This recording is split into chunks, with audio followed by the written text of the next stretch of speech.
Bismillahirrahmanirrahim. Assalamualaikum warahmatullahi wabarakatuh. Maha suci Allah, segala puji dan syukur kita panjatkan kehadirat Allah.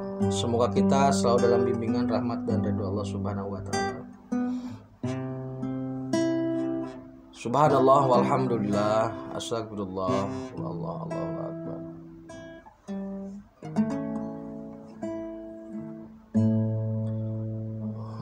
Kembali saudaraku, saya dari tim Raja Wali Nusantara. Kali ini kita akan membahas terkait dengan Sabdo Pandito Ratu.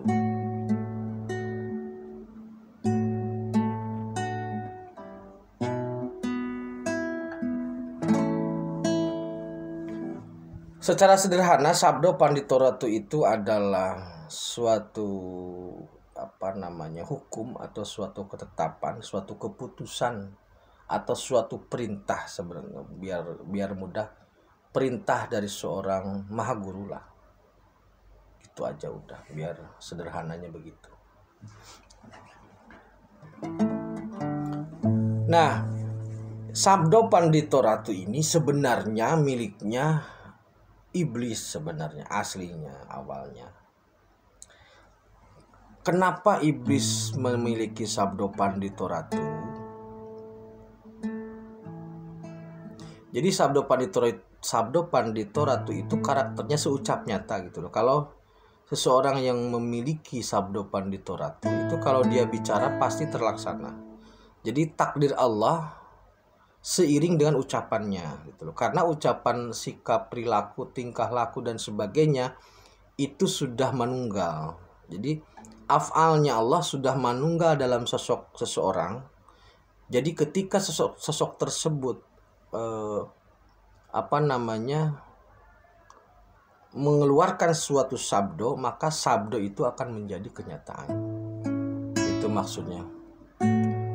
Nah, Sabdo Pandito Ratu ini awalnya dimiliki atau diberikan kepada iblis. Kenapa iblis memiliki Sabdo Pandito Ratu? Karena Sabdo Pandito Ratu ini digunakan untuk sebagai perangkat iblis dalam menggoda manusia, dalam menguji manusia. Setan juga sama. Jadi ketika iblis melakukan pembuktian terhadap manusia bahwa dia adalah Tuhan, maka pembuktian itu, ucapan iblis itu yang kemudian menjadi kenyataan,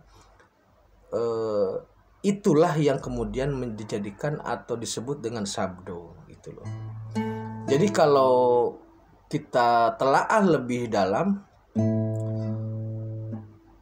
iblis itu doanya lebih dikabul karena iblis juga dekat dengan Allah untuk posisi kebejatannya, sehingga permintaan atau permohonan iblis itu kemungkinan besar diijabah. Karena perangkat itu digunakan oleh iblis untuk menguji manusia sebagai kompetitor manusia. Nah, Sabdo Pandito Ratu ini kemudian untuk orang-orang, maksudnya untuk kelas manusia, itu yang memiliki Sabdo Pandito Ratu itu yang pertama Syekh Siti Jenar. Itu punya. Yang saya tahu ya, tapi kayaknya yang lain juga mungkin ada. Yang saya tahu yang pertama Syekh Siti Jenar, yang kedua Bapak Insinyur Soekarno itu memiliki Sabdo Pandito Ratu. Nah,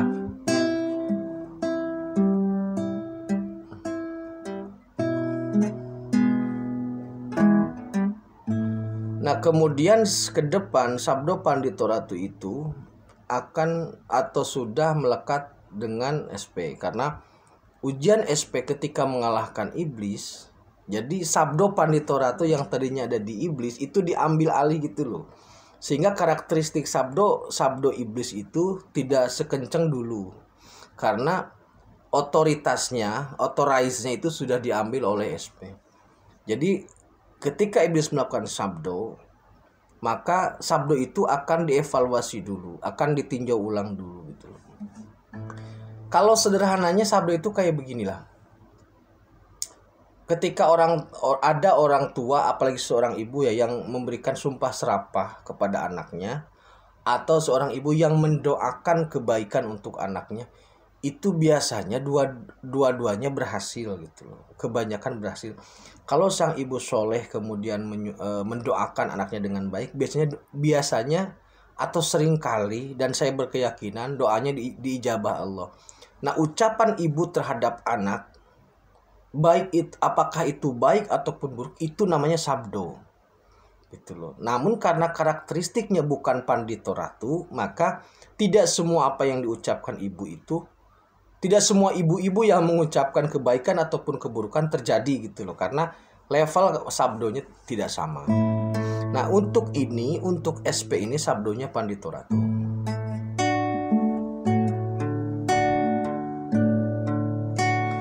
Sabdo pandito ratu yang SP miliki ini itu digunakan untuk mengawal takdir.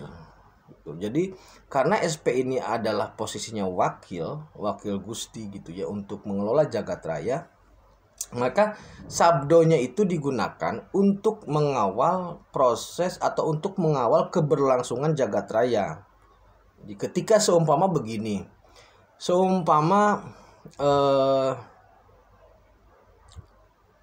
alam sedang bergejolak, seumpama alam sedang bergejolak. Nah, ketika bergejolak itu sudah pada tahap membahayakan manusia, SP bisa mengeluarkan sabdo atau perintah, bentuknya perintah agar alam berhenti. Itu bisa, begitu loh. Dan begitu juga sebaliknya, ketika SP melakukan sabdo agar umpamanya hujan turun atau agar umpamanya halilintar berhenti dan sebagainya, sabdo itu seiring dengan kebutuhan, seiring dengan kehendak Allah Subhanahu wa taala. Jadi tidak semerta-merta asal ngomong. Makanya seorang SP itu karakteristiknya tidak banyak bicara. Nah, kalaupun bicara biasanya terkesan jadi kalau mobil mah zigzag gitu loh. Kalau mobil itu zigzag, kalau bawa mobil zigzag, jadi tidak lurus. Karena ada kekhawatiran ketika lurus kemudian mengucapkan sesuatu yang sesuai dengan yang kemudian berkarakter sabdo, itu bisa membahayakan gitu. Nah, pada saat ini saya sudah menguraikan kemarin tentang sabda alam. Jadi maksudnya pada momentum saat ini, pada tahun ini 2022 ini, saya melihat, atau saya bukan melihat ya bahasanya, meniteni lah atau menelisik lah, atau mencurigai, bahasa lainnya mencurigai, dicurigai ya. Ini alam sudah kondusif, sebagaimana yang saya sampaikan sebelumnya, alam sudah menyabdo dirinya kalau dalam bahasa itu. Tapi maksudnya adalah ketika hajat akan dimulai, maka SP kemudian melakukan sabdo terhadap alam supaya alam menyesuaikan agar hajat ini terlaksana. Jadi masing-masing menyesuaikan diri, melakukan perubahan untuk penyesuaian agar hajat ini bisa berjalan sukses. Nah, alam itu kan ada kepalanya lah, kalau dalam ini mah ada ketuanya. Itu kemudian juga melakukan sabdo terhadap tim yang lain gitu loh. Jadi semua disabdo agar semua berjalan sesuai dengan kehendak Allah. Jadi sabdo ini salah satu fungsinya adalah menggerakkan semua potensi di jagat raya untuk sesuai dengan kehendak Gusti. Kalau kemudian pertanyaannya,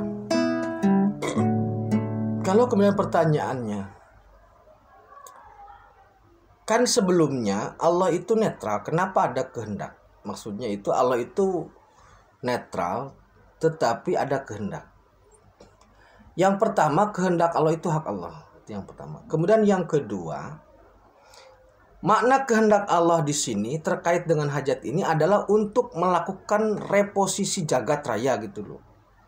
Karena Allah melihat kerusakannya sudah sangat parah. Nah, karena kerusakan ini sudah sangat parah, maka perlu reposisi, perlu penataan ulang. Maka itu bahasa lainnya adalah New World Order atau tatanan dunia baru. Tatanan dunia baru ini diperlukan untuk bisa agar dunia ini, manusia ini, alam ini, makhluk hewan binatang semua kembali dalam koridornya sesuai dengan kapasitasnya. Nah, ketika proses penyesuaian ini, ketika proses pembenahan ini, ketika proses perubahan ini, Allah Subhanahu wa Ta'ala mewakilkan kepada seorang SP atau IM untuk menata. Nah, alat IM menata itu dengan Sabdo Pandito Ratu. Gitu.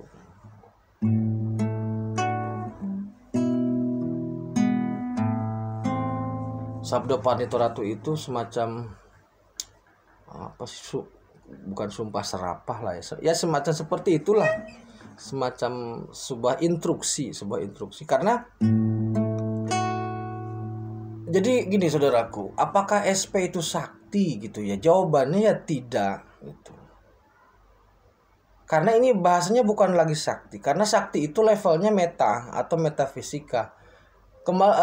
Saya sudah menjelaskan bahwasanya secara sederhana alam ini dimensinya fisik, kemudian metafisik, kemudian spirit atau teologis.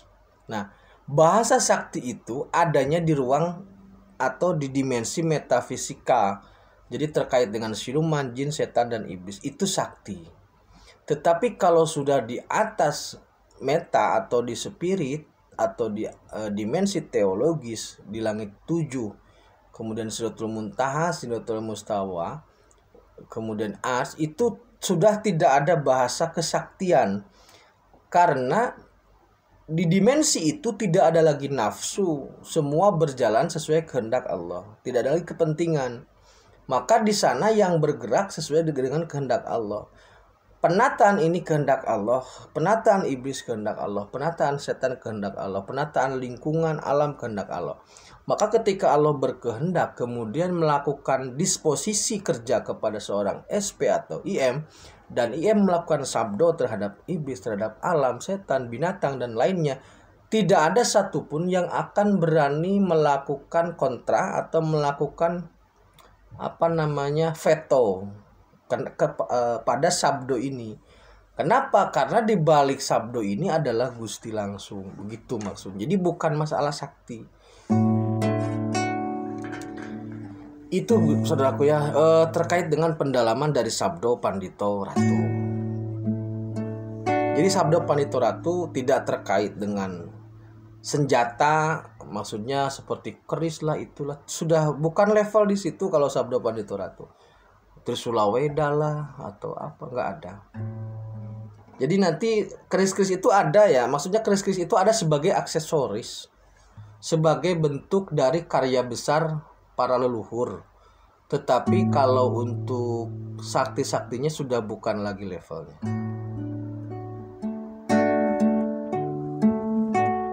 Begitu saudaraku, terima kasih kepada saudaraku semua yang sudah menyimak video-video dari Raja Nusantara.